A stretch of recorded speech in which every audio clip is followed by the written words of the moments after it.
What is your most important possession? In other words, what is one thing that you truly own that you cannot imagine living without? While you're thinking about that, I'd like to share a story with you.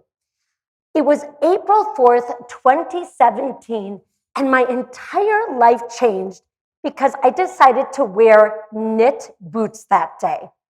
I was in the Syracuse, New York area because I had been invited there by library media specialist Wendy Scalfaro to speak at her high school, and she also had arranged for me to speak at an independent bookstore in Oswego, New York. Now, on that day, it was pouring rain, the kind of rain that was coming down so hard that my windshield wipers could not keep up. So I made the decision that I was going to drive to Oswego super early and spend the entire afternoon sitting in a coffee shop. But unfortunately, when I got to Oswego, the coffee shop was closed. So I ended up driving around, and I ended up going and parking in this ordinary grocery store. Well, after I parked, I opened up my door, looked out, and I couldn't get out of the car because the parking lot was flooded. Well, with plenty of time to spare, I thought, I'm just going to sit in my car. And I did what you guys would do if you have a cell phone. I decided I was going to go on social media.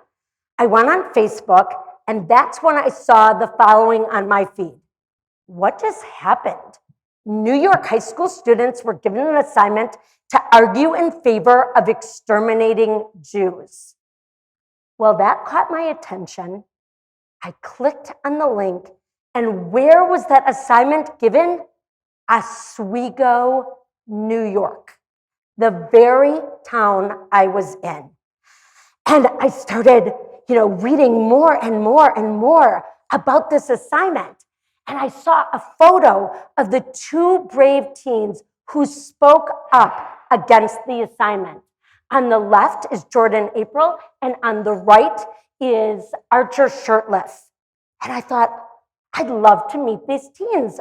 But unfortunately, I wasn't going to speak in a high school. I was going to speak at an independent bookstore. Well, fast forward 5 hours, I took 4 steps into the bookstore, and there was one of the brave teens, Jordan April.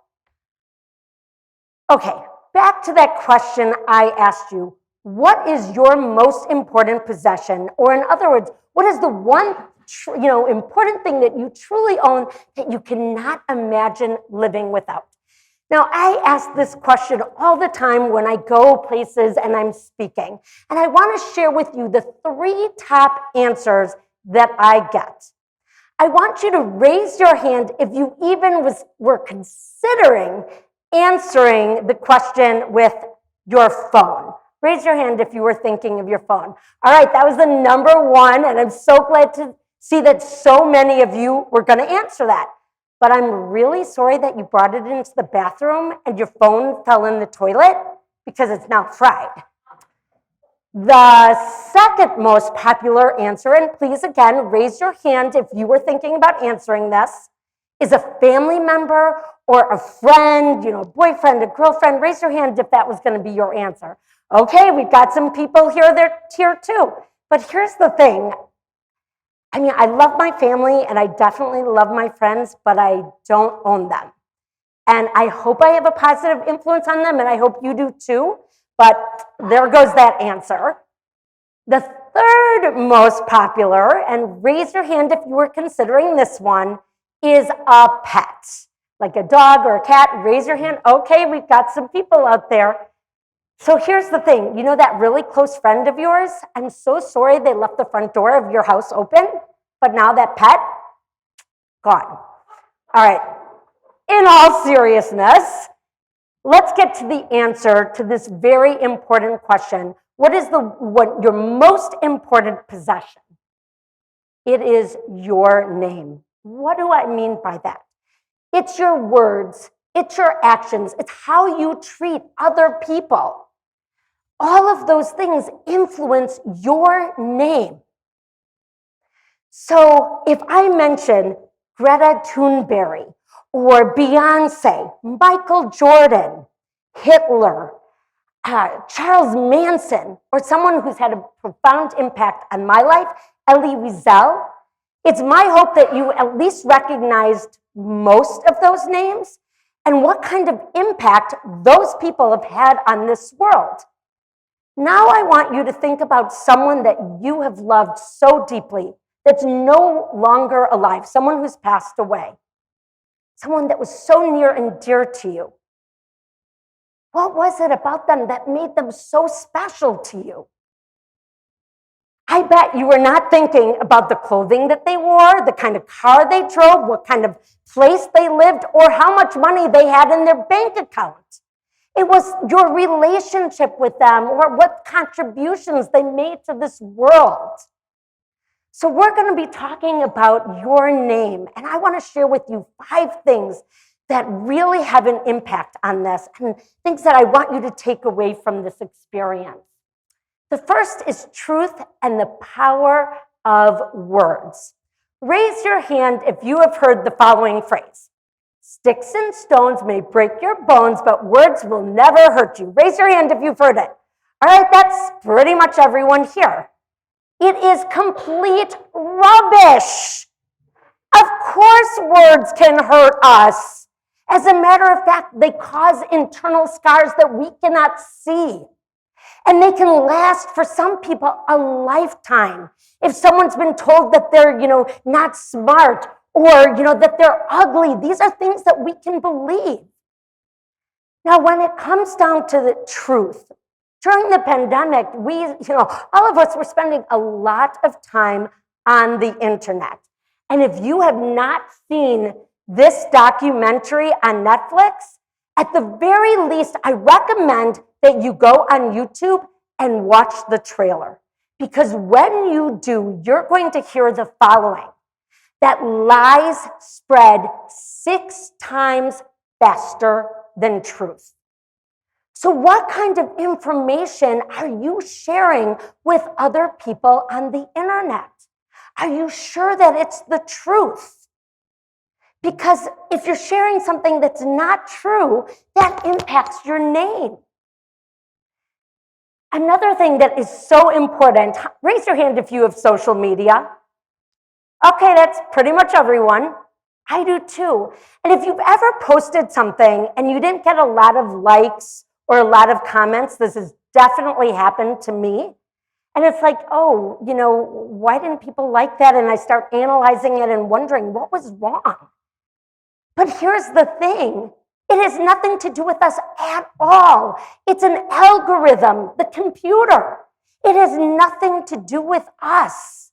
So we cannot turn our personal power over to an algorithm, our sense of self-being and self-worth. So the next most important thing that I want you to think about is the fact that we are all imperfectly perfect. Raise your hand if you've heard the phrase, snitches get stitches. Okay, again, everyone. It doesn't matter where I have traveled across the globe. I get pretty much every single hand that goes up. But here's the thing about that phrase, snitches get stitches. That is a phrase used by people who are so cowardly. Why? Because if you've done something wrong or you've made a mistake, own it. You don't need to use intimidation to silence another person. But yet, we've heard snitches get stitches, and the vast majority of people have said that they don't do something because someone tried to intimidate them. Courage is speaking up. We have to own our mistakes. So I want to share an experience that I had. Raise your hand if you consider yourself a perfectionist. Oh, we've got quite a few in here. Well, I am a reformed perfectionist, and I hope my story is going to help you. So I turned in a manuscript to my agent, and after I hit send, I started getting really nervous, and I opened up my document, and I started reading it. And I found a mistake here and a typo there. And on page 276, I had written shirt pocket, but in shirt, I left out the R. And I called up a friend. I mean, I was so upset. And she started to laugh. And I'm like, this is not funny. And I sent in a note to my agent and I said, I'm so sorry. On page 276, I wrote shirt pocket and I left out the R. And he didn't even respond. And I thought, And that's when I ended up letting go of perfection, because we are all imperfectly perfect. We're going to make mistakes. So I really want you to embrace your shirt pockets minus the R. We all are going to have them in our life. Negativity and hope. Now you'll notice that I didn't say positivity, and I'm going to share why in a moment. During the pandemic, we all, went through some difficult times, right? So when I was 28 years old, I was hospitalized. I had part of my intestine removed for Crohn's disease. And I got really sick. I got infection after infection after infection. And I'll never forget, the doctor came in and he said, you know what? It's like getting fleas, lice, and ticks all at the same time. It's like it just doesn't happen, but it happened to you. And I started thinking about it. Fleas, lice, and ticks, they're so small, right? They're so tiny. Yet, if we're bitten by one, there's a chance that we can become infected. And that's what negativity is. Every single one of us is going to have a negative thought. But if we allow it to grow within us, we become infected. And it might affect our speech, and it might affect our actions. So this is what I want you to do when you get a negative thought, because you're all going to have them. I want you to take it in your finger, just like the fleas, lice, and ticks, and I want you to crush it. Just crush it. Don't allow it to penetrate you. And you'll notice that I didn't say positivity, because you know what? It's impossible to be positive all the time. Things are going to happen to us. But I hope what I'm about to share with you, that it's going to be helpful. If in case you're, find yourself stuck, this is what I do. I go and walk over to a window. And I look out the window and I look at the sky. And I know that I am just looking at a sliver of the sky, because the sky is infinite. So when I'm focused on that, negativity that just so, keeps me boxed up, I look at that sky and I think, you know what? There are infinite positive possibilities out there for my family, for my friends, for myself. And I just look for one thing that can be hopeful so that I can move past it. So I hope that technique of going to a window and looking out at the sky might be something that would be helpful for all of you. Now, the other thing that is important is that we have mentors. Who is it in your life, that you admire, that lifts you up? When you talk to them, they lift you up. They cheer you on. If they give you criticism, it's constructive criticism because they want you to be better. And in turn, who do you mentor? Who are you mentoring? Every single one of us has the ability to mentor. If you're good at basketball, find, a kid that wants to play basketball and mentor them. And at the very least, even opening up a door for another person can change their life. Now, I want to share a story with you. In second grade, that's when we learned to read, back in my day. And I had the worst teacher. She used to pinch cheeks. She would dump over our desks if they were messy. But the worst thing that she did, for me at least, was that if we didn't raise our hand, she would just call on you and say, you stand up and start reading. Well, I was pretty shy, and my hand would start to shake. My voice would tremble, and I stumbled over my words. And I was put in the lowest reading group. And I can tell you the message to me was, you are not very smart. Until 5th grade and the most amazing teacher, Mr. Chenyan. Mr. Chenyan changed my life. Now, on this particular day, the recess bell rang and this bully, knocked over my books, and I was already having a really bad day. Mr. Chenyan could see that I was upset. So he called me over to his desk, he opened up his drawer, and he unwrapped a giant candy bar.